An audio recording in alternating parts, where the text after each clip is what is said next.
Marvel's Wolverine is shaping up to be one of the most darkest, most brutal superhero games we've ever seen.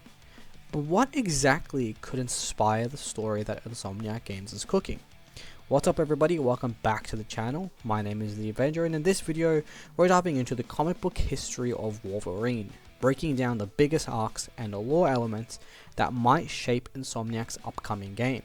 From his brutal time in the Weapon X Origin comics to his time in Madripoor's criminal underworld, there are the storylines that could become missions, villains, or even world design features in the game. You can't talk about Wolverine without talking about Weapon X. First appearing in Marvel Comic Presents 72 to 84 in 1991, this arc by Barry Windsor Smith tells the story of how Logan was abducted, experimented on, and had the animantium infused to his bones. This is the definitive tale of Wolverine's trauma. It explains his rage, his nightmares, and why he constantly struggles with the identity. The trailer's bar fight sequence echoes his berserker tendencies seen throughout his arcs.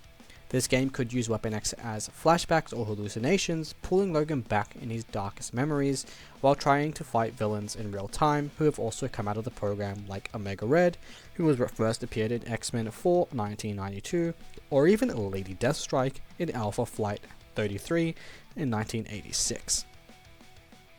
Also, in terms of that, they also stated in the PlayStation blog that they kind of tease Wolverine's past trauma will be a central theme, and that the trailer hints a lot at a lot of sequences that feels it's ripped from the Berserker Rage days. We could easily see some inspiration from that happening within the trailer. Next we have Madripoor, which is already confirmed in the trailer with the iconic location of the Princess Bar. Wolverine first takes on his patch persona in Marvel Comics 1988, Comics number 1, later expanded in Wolverine Volume 2 by Chris Claremont and John, cannot say his name, but John B is what we're going to call him. Madripoor is essentially Marvel's version of a crime-filled Hong Kong meets Singapore, a city of smugglers, mercenary, and mutant outlaws. In the comics, Logan often runs the Princess Bar as a neutral ground, dealing with gangsters, assassins, and global conspiracies. Characters like Tiger, Viper, and Silver Samurai are all major players in this underworld. Since the bar already shows up in the reveal trailer and this new gameplay trailer, it's safe to assume Madripoor will be a central hub in the game, with Logan acting as both bartender and brawler, caught between crime syndicate and mutant hunters. I'm feeling it's going to be more of him using that location to chill out, but also get some answers from. Maybe he's, got jumped and just needs a beer and goes and drinks a beer. That's probably what he's going to do, let's be completely honest here. But speaking of Tiger, when we get a shot in the trailer when Logan's walking in, we see a person in a green dress. Clear that could, this is speculation, could be Tiger. And he's probably going to her for some answers or for some alcoholic beverages. Now, one of the richest parts of Logan's lore is his time in Japan. His saga is told in Wolverine 1, 1982, by again Chris Claremont and Frank Miller, one of the most famous Wolverine stories of all time. In this arc, Logan falls in love with Mariko Yoshida and becomes entangled in her family ties to the Yakuza, as a story of honor, betrayal, and Logan's struggle to balance his animal nature with samurai discipline. This trailer confirms Tokyo as a playable zone, and the PS5 blog also hints at Logan's international journey. This could directly pull from the Wolverine 1982 miniseries, with duels against the Hand, ninjas, and possibly a boss fight with Silver Samurai, who embodies Logan's samurai versus berserker duality. This arc could even explore Logan's role as a teacher of martial material values, something we rarely see outside the X-Men comics. So it's cool to see that they're taking a lot of inspiration from the lore, especially with the locations that Wolverine has spent his time in Japan. So it feels like this story so far, at least what I'm gathering basing off what we're discussing so far in the video, is again, we know it's his original story, and I think it's not like a prequel or anything about Wolverine's character. I feel like it's way past Wolverine being Wolverine. Now, Wolverine's very first appearance was in the Incredible Hulk 180 to 181 in 1974, where he fought both the Hulk and the Wendigo in Canada. The game trailer directly references this with a license plate reading HLK 181, while Hulk, a boss fight while a Hulk boss fight might be unlikely, I feel like I really want that, and Insomniac could adapt this rivalry as a nod to Logan's origin.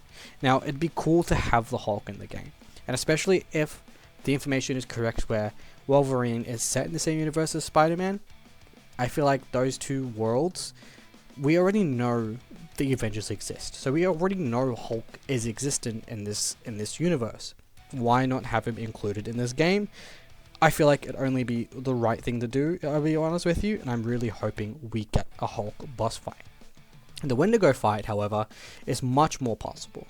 Logan has fought multiple Wendigos throughout Marvel's history, in Uncanny X-Men 139 to 140 in 1980, and a snowy Canadian boss encounter against the hulking beast would fit perfectly with the teaser trailer's wilderness combat. Now, Wolverine isn't just a loner, he's part of the broader mutant struggle. The trailer shows the remains of a Sentinel head, linking the game to humanity's war against mutants.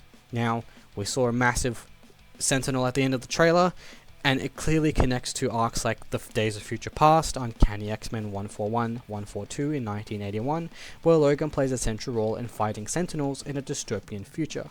Even if the full X-Men don't appear, Logan could still be pulled into conflicts with anti-mutant forces like Mystique's Brotherhood or government-backed Sentinel programs. Expect the game to explore Logan's place as both an outsider and a survivor and a reluctant protector of mutants, a theme running through decades of X-Men comics. Wolverine has one of the deadliest rogues gallery in Marvel. The trailer and PlayStation blog confirm several, which is Mystique, which appeared in Ms. Marvel 16 to 18 in 1978, who is a shapeshifter tied to Logan's espionage past, Omega Red, who appeared in X-Men 4 1992, who's a Soviet super soldier designed to rival Logan, and the Reavers, who appeared in Uncanny X-Men 229 in 1988, who are cyborg mercenaries hunting mutants. But there are other characters who could appear, like Sabretooth, who appeared in Iron Fist 14 in 1977, who's Logan's internal rival, often used to highlight his feral side, Lady Deathstrike, who has appeared in Daredevil 1983, with her adamantium claws and vendetta against Logan. Even characters like Magneto could make an appearance, and other X-Men potentially in the story, drawing a lot of inspiration from the comics. Now, in terms of themes, trauma, and identity, at its core, every Wolverine story is about trauma, rage, and identity. Whether it's Weapon X hunting him or haunting him, it's his struggles in Japan, or his constant battle against Sabretooth, Logan is always fighting two wars. One against his enemies, but primarily, the main war he fights is against himself. The PlayStation blog says that the game will deliver a mature, emotional narrative. That means we won't just see claws in combat, we'll see Logan struggling with who he is and whether he's a weapon or a man. So from Weapon X to Madripoor crime stories to Japan's samurai saga and even the Hulk reference, Wolverine's comic history is overflowing with lore that Insomniac can pull from, and it seems like they're already doing throughout that reveal trailer we got. Which story do you guys want to see adapted the most in this game? The tragedy of Weapon X, the chaos of Madripoor, or a bloody showdown with Sabretooth, or all the above? I'm pretty sure we're going to get all the above, but let me know, guys, what story you guys want to see adapted in most in this game. Let me know in the comments down below. Make sure to subscribe and hit that bell for more deep dives and breakdowns, and hit that like button if you guys enjoyed the video. Have an awesome day, guys, and peace out.